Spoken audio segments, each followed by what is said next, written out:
Welcome back. Another in our series of what's going on in the community. Today we have Myron Hudson, currently running for Trustee District 9 for West Florida Electric. He's the incumbent. He's been in that position for quite some time. When we come back, we're going to talk to Mr. Hudson about what is a co-op? What is an electrical co-op? Many of our viewers belong to a co-op. You pay your bill every month to that co-op. You buy your electricity from them, but you really don't know what that relationship is. It's a very interesting story, and Mr. Hudson does a great job of telling it. He's also going to explain why he wants to stay in that job of trustee. Those folks are stewards of our money, if you're a member of that cooperative, and it's some pretty heady stuff. It's pretty heavy as far as these folks have to have bona fides. They have to have the experience and the acumen to be able to handle that money and do all those things. I'm getting ahead of myself. When we come back, we're going to talk to Mr. Hudson, and we will be right back.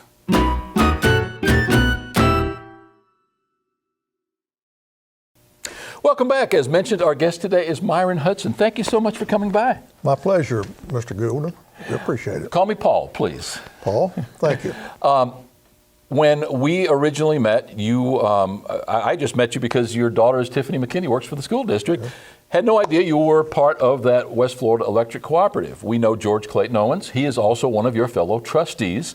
So over the years, we learned a little bit about what West Florida Electric is. At one point, years ago, my wife and I lived in Walton County, and we had Chelco, the Choctawhatchee Electrical Co-op. And so we're a little bit familiar with it. But for the viewers of ours that don't know, talk a little bit about what is an electrical cooperative and how does that work? Well, thank you, Paul, and thank you for having me. I really enjoy your publications. Well, thank you. They're always interesting. A co-op, it's interesting that you would ask me that. It throws me back to my ag teaching days, first days in classroom. I actually designed and taught a unit on cooperatives. And the title of it was, What is a Co-op? And ironically, I used West Florida Electric as my model example to the class for a co-op. A co-op is simply, that comes from the root word cooperative. It's a group of people with common interests that come together to meet an economic, social, or cultural goal. Gotcha. So in the case of the electric cooperative, taking a wild leap here, and again, with having the benefit of having talked to George Clayton Owens too, in the case of the electrical cooperative, I am not a customer of that cooperative. I am a member of that club, if you will, of that business. I'm actually a stockholder in that business. I've seen that in print. Tell me how that works. That's correct, Paul. The co-op is owned by the people, the members. Each member has an equal share into that company. It's a democratic democracy. Everybody that is a member has a vote, has a say into the business. It's set up so that you can have a board of directors that will go to the table and take care of your business there at the table. But we represent all the members who are the owners. Members are the owners. It's their co-op.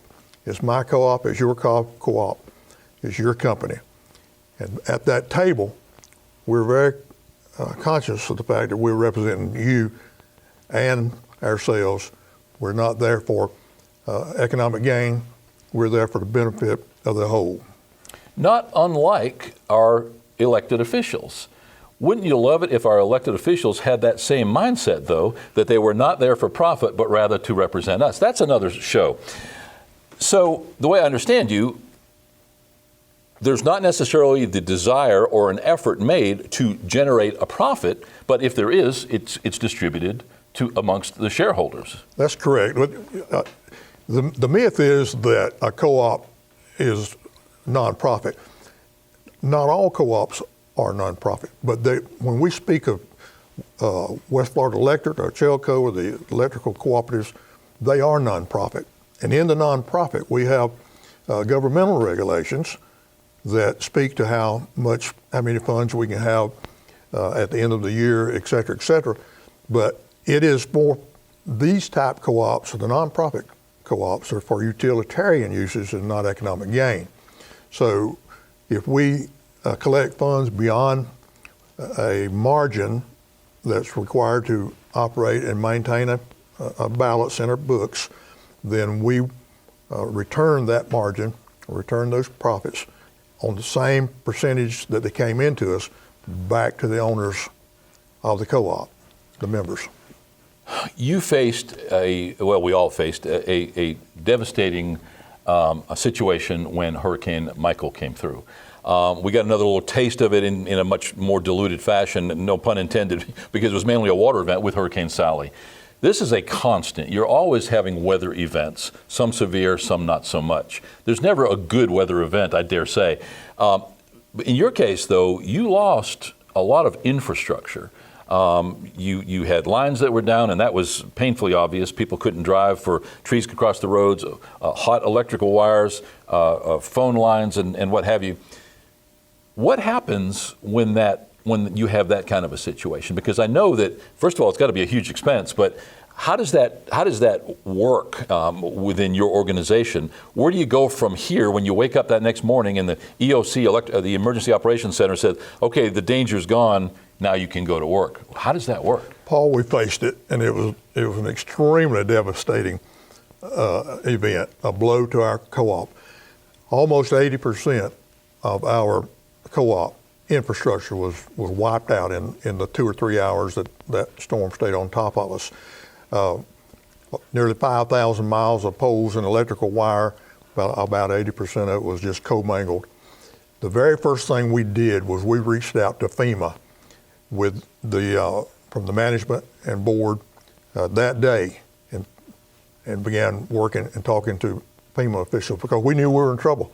We can only maintain a low number of funds or be considered as excess funds, and so that's against the ruling. Sure. To be a nonprofit co-op as we are. So we reached out to FEMA, and we began working with them from day one. And of course, we also reached out to local, state, and other national leaders and entities to try to gain funding anywhere we could. Most of us around that table and in management had extensive experience working with FEMA, and so we knew that right off the cuff that we had to be sure we dotted all the I's, crossed all the T's, and had all that together. And so that worked to our advantage, the experience that we had from day one. Then we brought in FEMA agencies that sat down. Those agents sat down with us, went over what the damages we had, what we had to do to apply for this segment of money, et cetera, et cetera. And we didn't stop there. We hired, for the benefit of our owners, we hired experts who worked solely with FEMA. We hired them to come in, sit at the table with us, FEMA, and them as we put together the package so we could go forward and reap or gain the maximum amount of funds available through those avenues. And even at the end of the day, when all avenues were explored and all streams of revenue was gained, we still were sitting there facing close to a $15 million deficit that was required immediately in order for us to put our co-op infrastructure back to some semblance of pre-storm existence. With that said, with that being in our hands, the big deficit, we knew we had to get some funds somewhere else. So we turned to low interest opportunities to borrow money. We borrowed those funds, and we set a 5-year, what we call a 5-year drop dead date to have those funds repaid. We went out and set a hurricane surcharge on all of us based off the kilowatt usage, so it would be an equal spread to go toward the hurricane recover.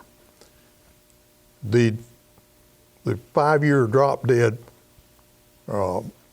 date for payback, thank goodness, is being met. We also have a secondary objective.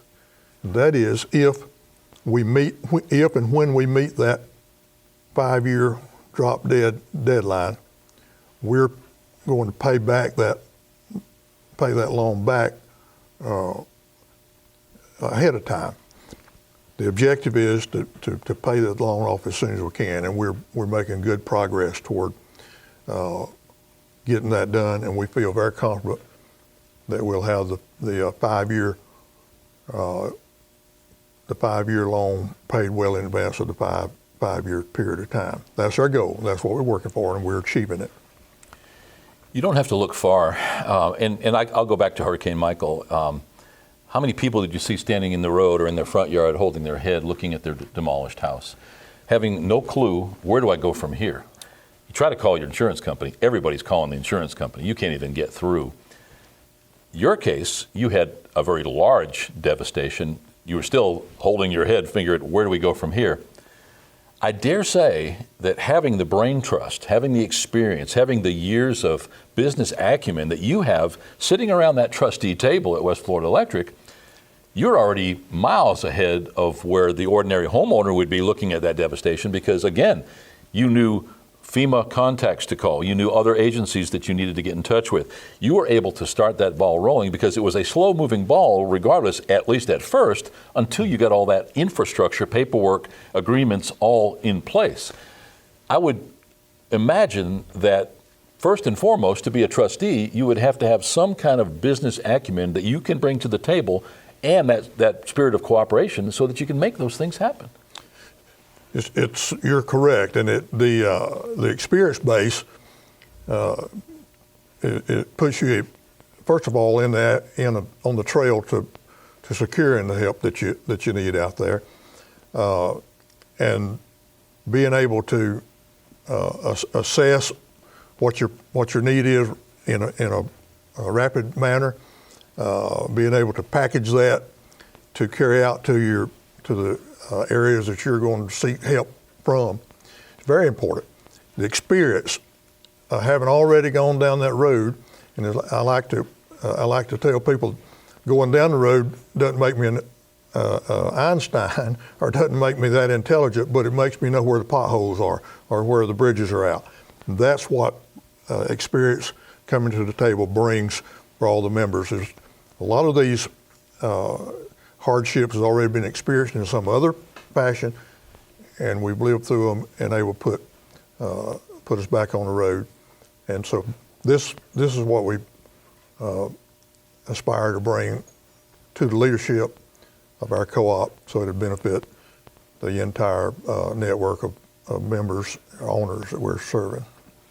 For those of us who've been in Northwest Florida for any period of time, 1975 we had Hurricane Eloise. 95 we had Opal, Hurricane Michael, arguably three of the deadliest, probably largest and most devastating storms that we've experienced.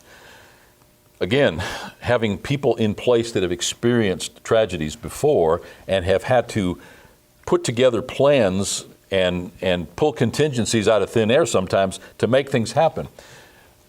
What's the average, and I'm kind of switching gears here, what's the average number of years that your trustees have sitting on your board, would you reckon? It varies. This is my 10th year that I've been there. We have some that have 20 years experience, and it would vary, but 20 years is a normal. 9 total trustees? 9 total trustees. Arguably 100 to 200 years of experience sitting at the table. That's something you can't buy. That's something that you can't manufacture on demand. That's something that you have to cultivate. And I would imagine as a new trustee 10 years ago, you had them take you under their wing and you had to learn the ropes. A week, a month, a year, probably you were still in the dark about a lot of stuff. You have to experience sometimes those things in order to learn from them. I have a hard time moving away from that trustee position. Having that kind of brain trust in place with again, I overuse the word, but business acumen, contacts in the emergency operations world, contacts in the business world, contacts in the banking world, to be able to make things happen when you do. And when there's a hurricane and 4,000 of your 5,000 miles of power lines are laying on the ground, you got to make things happen, because you've got a bunch of people saying, Myron, what are you going to do? And now you're where the rubber meets the road. What's the biggest challenge, excluding the hurricanes and the disasters? What's one of the biggest challenges of being that trustee and that steward of that cooperative money? Well, we are very aware that the customer expects the light to come on as soon as they flip the switch. So dependability is very, very important. We buy our electrical kilowatts from a generating company, G&T, called Power South, and that Power South is made up of 16 co-ops and 20 other entities. I mean, there are 20 entities total, but 16 of them are co-ops. 4 others are other entities. So that's a very dependable source of kilowatt sales. We bring it in. It's our job to distribute, and we have to have the lines, the poles, the substations, the transformers in place, and we have to have cleared right-of-ways to be sure that there's no obstruction that would knock the power, so to speak, out of the transmission. So that's a big piece of it. Being sure that you're dependable, be sure that it's reliable. But in getting there, you've got to also be very concerned about the budget. The budget is a big piece of what goes on at that table.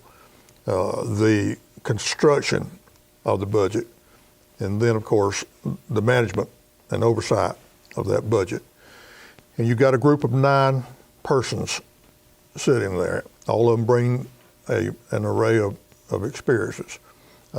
Fortunately, I had a background in CEO where budget was a big big suitcase that I had to carry and be sure it was right.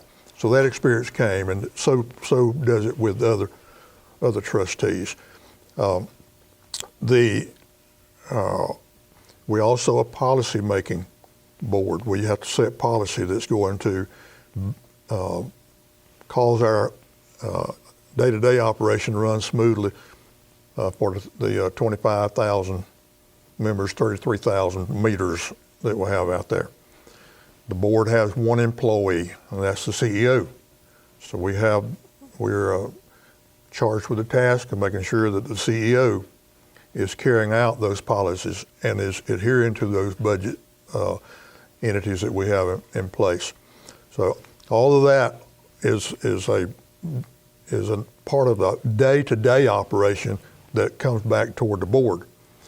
The trimming of the tree or the hanging of the transformer is not the board's responsibility, but to make sure that transformer and the materials are there, make sure that the budget supports the purchase, and make sure we also have enough of those materials stockpiled, not too many that would cause us to be in a surplus, but have a stockpile so that we can have a ready access when the current goes off in the middle of the night.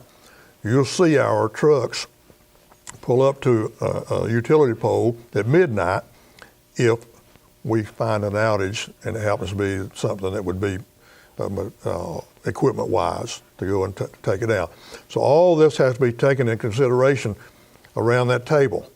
We look at budget, we look at policy, we look at make sure we have a CEO that knows what he's doing, and then of course he or she has the peripheral help that is there. Another thing is safety. Safety is extremely important. As a matter of fact, in all of our objectives, all of our goals, safety is always at the top of the list. It's number 1. We spare no expense at safety. Our slogan is, we want our linemen to go home every night safe. And so we spend a lot of money on safety. We don't just spend money on it. We spend it under scrutiny of OSHA, under scrutiny of National Electrical organizations that's there to inspect. We have the bucket trucks, for example. They are inspected and put under a test at least once a year by regulation, but we try to go above and beyond, and we do it twice a year to inspect, make sure that those trucks, those buckets, those lifts, all that is safe. Every member of our fleet, every vehicle that's a member of our fleet has a chart, a maintenance chart. It's not just when we change oil. We have a regular scheduled maintenance time where those vehicles come in. They go over from the hood to the tailpipe, making sure that all things are in order, whether it be a tie rod in, a universal joint, or valve sticking. All that's inspected. We also have pre-trip and post-trip requirements. Before you crank that vehicle, no matter what it is, if it's a pickup, or if it's a digger truck, or if it's a bucket truck, pre-trip. Post-trip, when you bring it back in the end of that day, there's a post-trip, and there's a log kept of that post-trip. And all things that are noted as a concern are there, and then anything that surfaces in that observation as a post-trip is logged, and it is attended to before that vehicle can go back out. The vehicle is red tagged, shut down, keys hung up until you can certify that vehicle has had all those checks off by any concerns that's on the log. Safety. We are big on safety. We do not want our men, and we call them men there because that's what we have in that part of it. We don't want our linemen injured. We want them to go home at night. So safety, number one. I would dare say that one of the more unappreciated aspects of life is the fact that when you do flip that switch, the power comes on. When you turn on your hair blower, when you turn on your water heater, when you try to cook on your electric range, that there is power there. The least appreciated and the most obvious when it doesn't work. Probably second, if not first, would be our linemen ourselves. You mentioned our linemen. We had some tragedy during Hurricane Michael aftermath. Our hats are off to those folks who literally every single time they go out put their life on the line. They're 30, 40 feet in the air dealing with current that's just unimaginable. And then you add to that the immediacy of the emergency, whether it's a hurricane or a pole that's been plowed into by a drunk driver or something.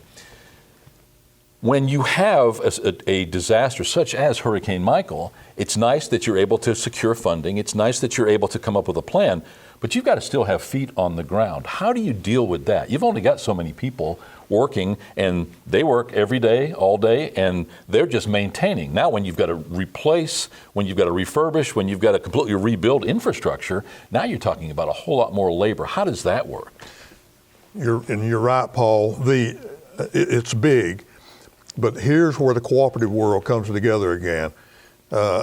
We all keep up with each other. We know when another co-op is having problems, whether it's weather or whatever has happened. And where we have basically 31 linemen on a given day, and on a sunshiny day, that's plenty. It's adequate. We could probably stand some more, but I'm saying it's adequate. However, when we have a weather event or catastrophe that takes us out, we are in contact just by an instant telephone contact with other co-ops, and they suit up, load up, and come to us. And depending on how many that has to come in, we can begin then putting our guys with a crew. We call them, it's a honorary term, it's called bird dog. We let them bird dog, so to speak, with the incoming help that comes from other co-ops, because our guys know where the lines are, know the streets, know the people. Know the people. Yeah. They are familiar with what's hot, what can be, where it switches and whatever else. So they bird dog, and that way we can bring in a large number of people to help that's doing the same job in other co-ops. We don't bring in a different entity as far as job relation related to do. They're going to be doing the same job. The important thing is that our people who are familiar with our grid becomes the leader of those packs for the most part, and can get them moving far into the devastated area quickly and safely. We talk about that brain trust, that pool, that acumen, or that those folks with that acumen of experience, education, life experiences, and the professional experiences that they come from in all their separate worlds in which they live. What did we learn from Hurricane Michael? Those 9 trustees for West Florida Electric, in this case, having gone through Hurricane Michael, arguably, for at least some of them, probably the worst tragedy that it hit while they've been on that sitting board. What in a nutshell, what was learned from that? We, as soon as the leaves were raked, as soon as the dust had settled, so to speak, we immediately put together an after-storm committee to assess, and from that we came out of that study with a great working list of things that we would term as unintended consequences. You're doing this, not expecting that to present you another problem, whatever. But anyways, that was the first thing we did, and from that, we have developed objectives and goals. For example, we were in need of poles. Poles become an issue immediately. So one of the things that we learned in our after-storm committee study is the staging of poles. You can bring them in.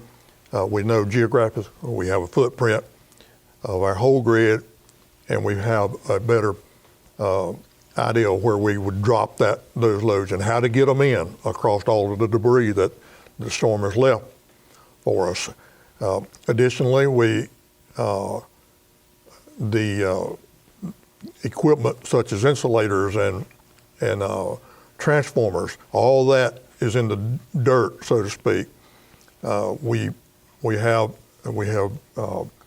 written objectives and have in place a system so that we can immediately access those in a better fashion. We were getting our hands on them, but it was one of those deals where we can see you 3 days from now or 3 weeks from now.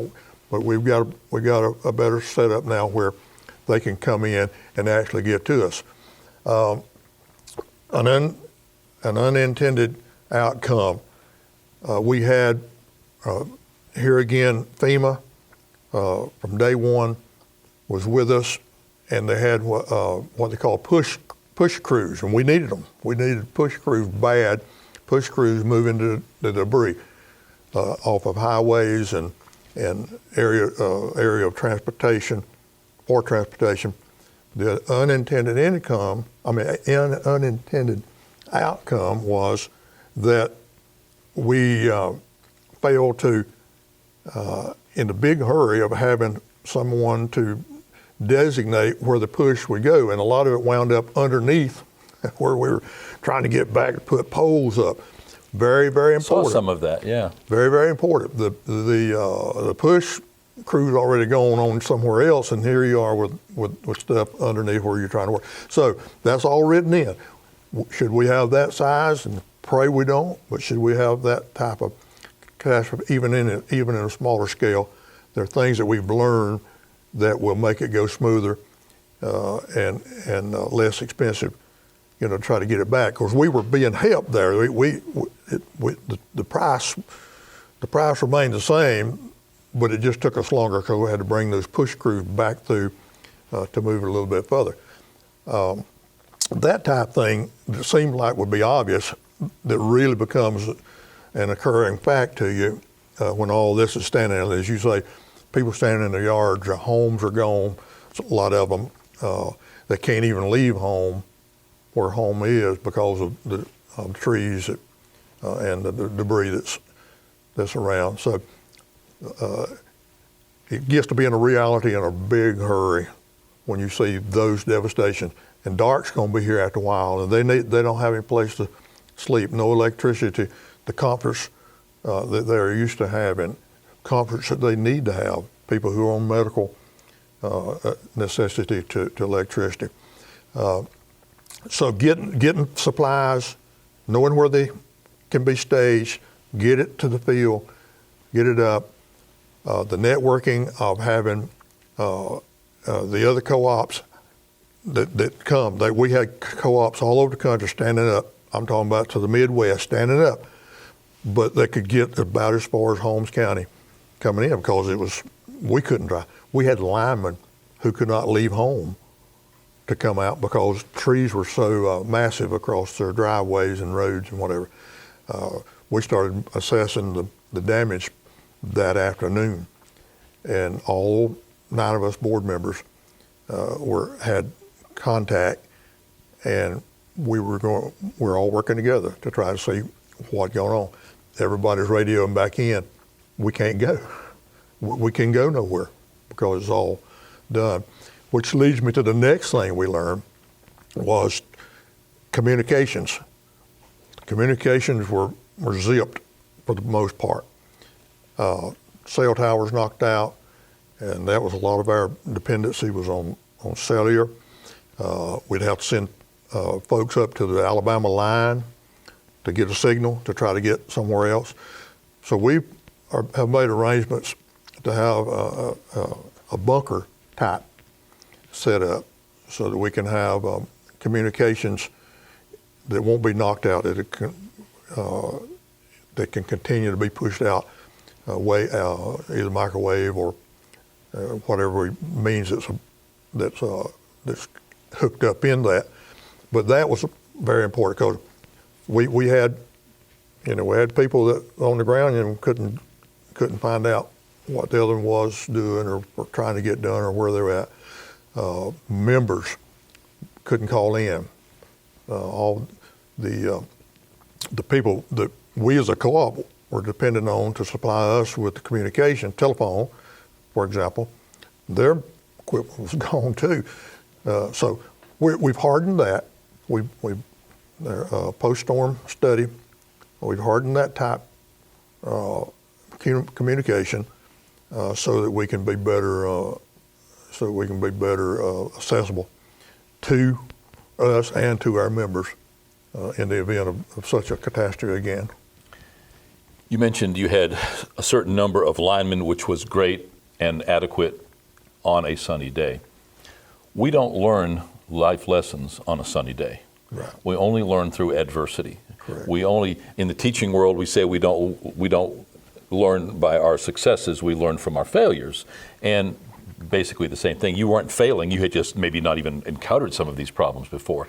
Again, going back to that experience, constantly this board is building up these layers of education, experience, ability to deal with adversity. The thing that strikes me is that in politics we see this all the time. I'm your man. I'm going to put a chicken in every pot. I'm going to put a gallon of milk on every table. We make promises. We allude to things of which we have no knowledge. I would imagine that, and you don't have a lot of turnover in your board. Let's start off by talking about that. You've got 9 guys. I would imagine 3 rotate on every year. Is that correct? That's correct. So it's a 3-year term. So in worst case scenario, you'd be replacing 3 guys every year.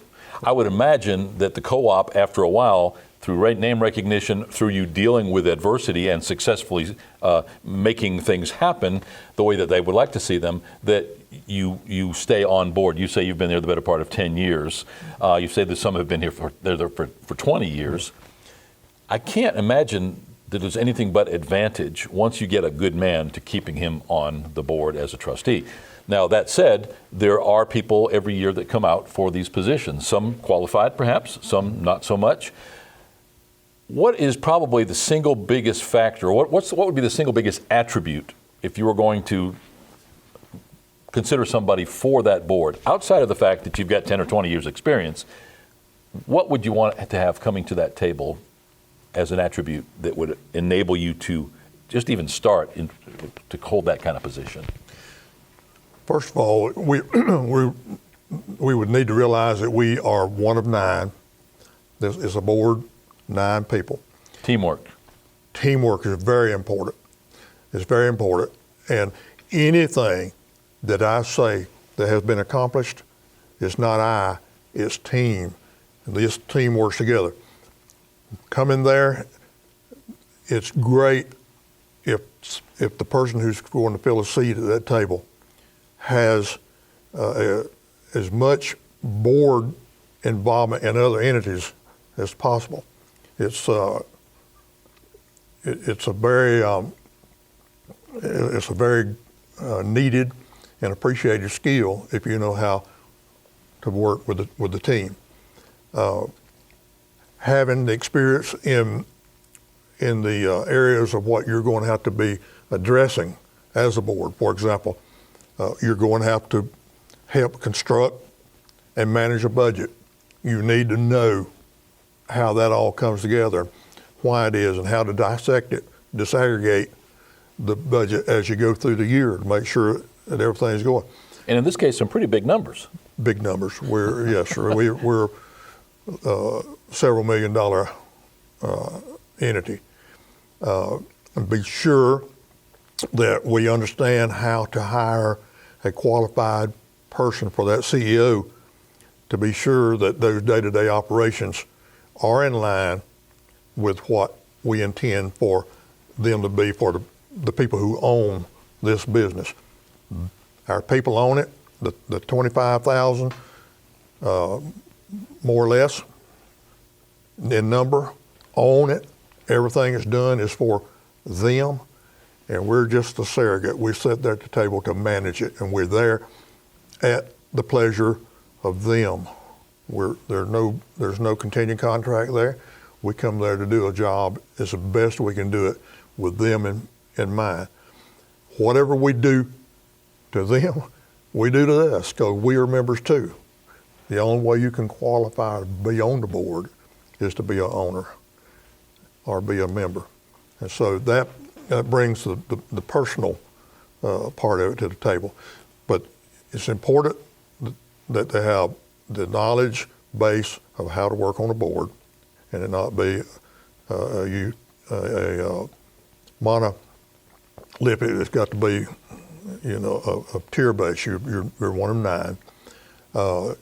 Understand the budget part. Understand policy, how to create policy, what policy is going to benefit the members.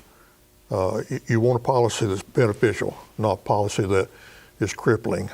And that is very important, because it's easy to sit up there and say, we need to do this, but you got to think in terms of how that affects, as we say, the little lady at the end of the line, or the business down there that's having to pay a big straw out of their cash register for electrical energy. Every member has an important part there. And so we have to think in terms of what that policy does to and for those people.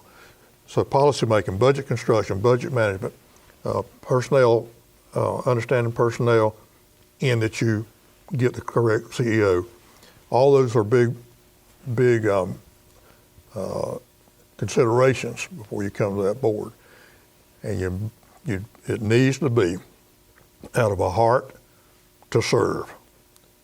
I can tell you that you'll get called on many times for information. You'll get called on for members who just need you to check something out for them, or you may have somebody that truly needs you to help them get through an economic storm out there in their own life, and you need to be ready to try to help in any of those matters that come to you.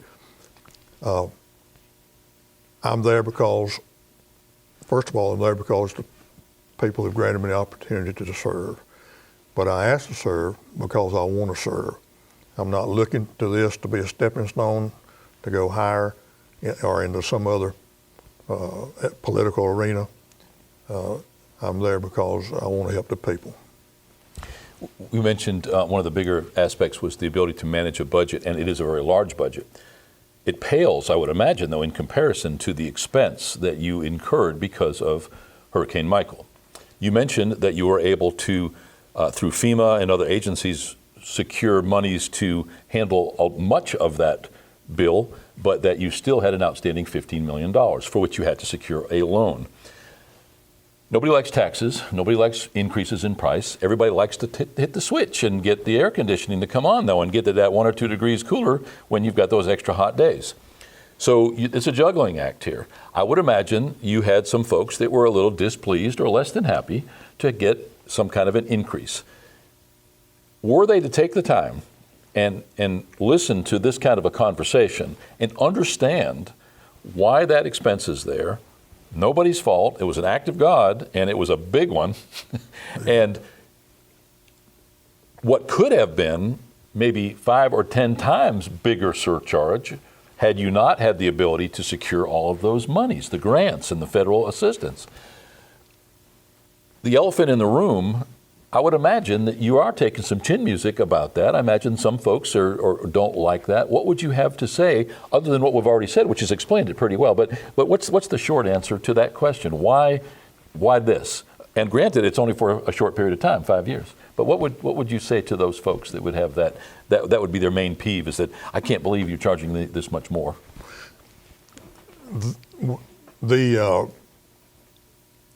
It's sad that you have to add any extra expenses, but had we not done that, the other alternative would have been we'd have been a long time without electricity. We knew that people depended on it. We were in a day. We were a long ways from 1937 when the co-ops were formed, 1939 when the lights came on for West Florida. We're a long ways from there where you just got the one light, and if it goes out, you can light a lantern. We got our foods are refrigerated. We have medical needs that are dependent upon electricity. I grew up without air conditioning, but it's hard for me to spend a night now in the summer without air conditioning. So that's a comfort thing, but it's also a help thing for the ones of us who have several calendars behind us age. So had we not been able to go immediately into FEMA, go immediately into all these streams, know where they were, know how to access them, know how to work with it, would have been a long time getting that co-op back together. When we talk about 80% of a large infrastructure destroyed, that big of a destruction in that short period of time, the amount was surpassed $72 million, the amount of destruction.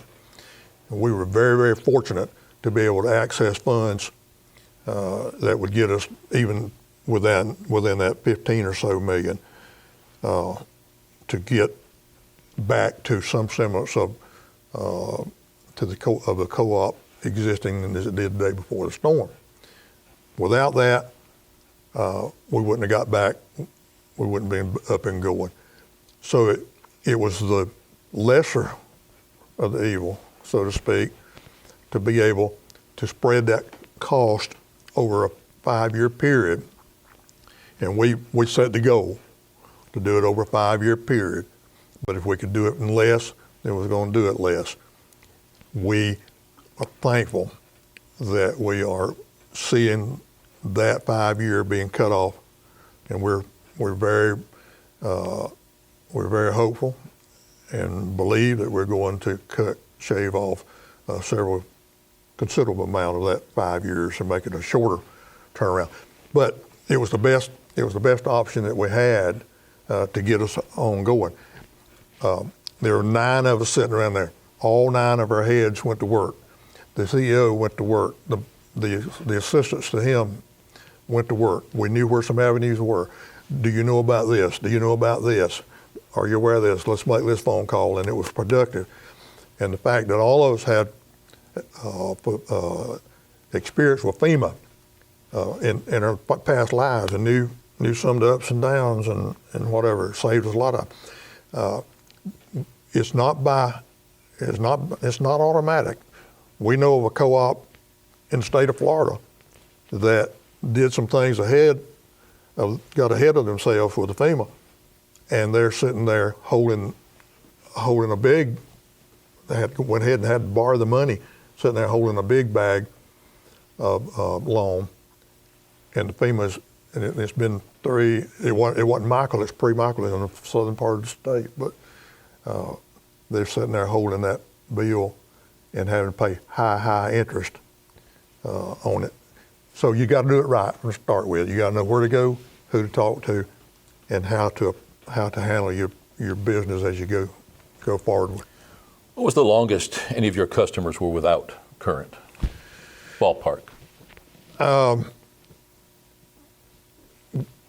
If they could take current, right? We had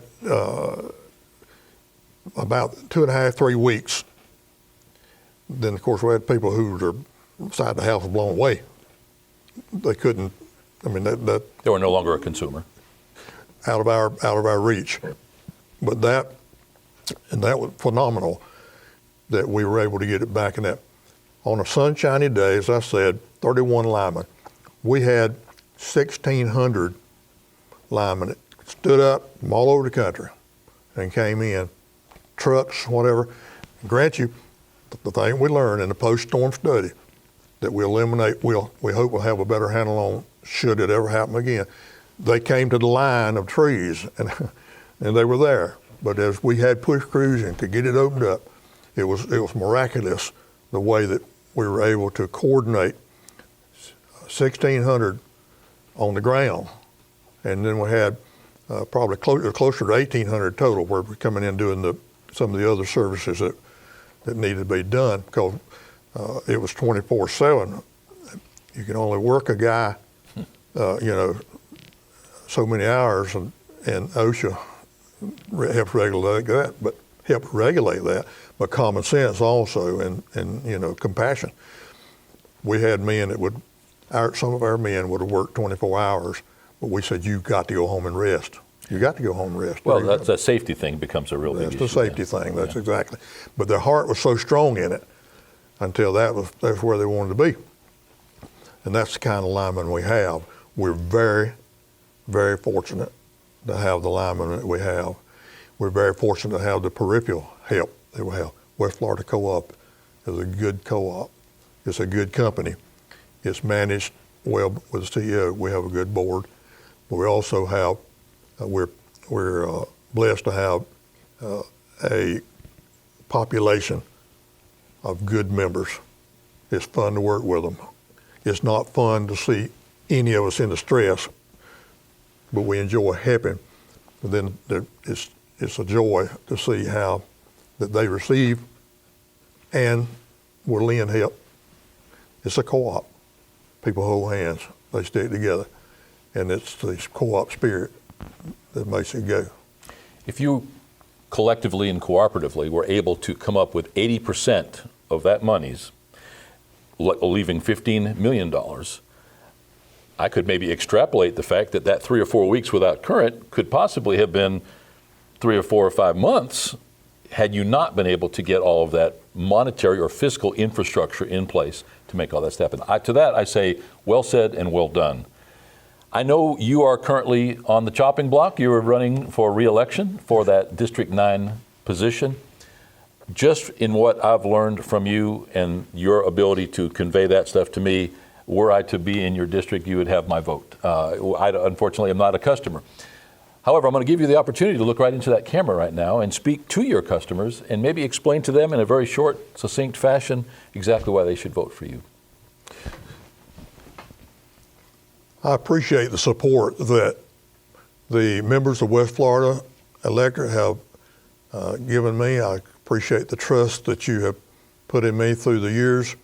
I ask you for your continued support as I pledge to you to continue to work hard and support you. I appreciate your vote and support. Thank you very much for coming today. Thank you. I appreciate it, buddy. It was a pleasure to hear the story from you. As I mentioned, George Clayton Owens has been a guest on the show several times and gotten part of that story. Every time I learn a little bit more. Consider coming back sometime. Keep us updated on what's going on. It's a pretty phenomenal world in which you live, and we need people like you to do it because, frankly, that doesn't appeal to me at all. Thank you so much for being here. Thank you, Paul. I appreciate the opportunity to be here. And like I said earlier, I enjoy your publications and all, whether it be the Florida Magazine or Folly, or just as the network that you have with Facebook and social media. I enjoy your productions. Thank you for your kind words. Our guest has been Myron Hudson, currently running for District 9 Trustee for West Florida Electric. We are extremely patriotic on this show, and I never miss the opportunity to admonish you to thank a serviceman. In this case, thank a lineman. Think about it. Think about what you just heard from Mr. Hudson here. Those linemen, 1,600 strong, were out there regardless of the weather, regardless of the danger, to get you electricity, you a hairdryer, you refrigeration. We'll be right back.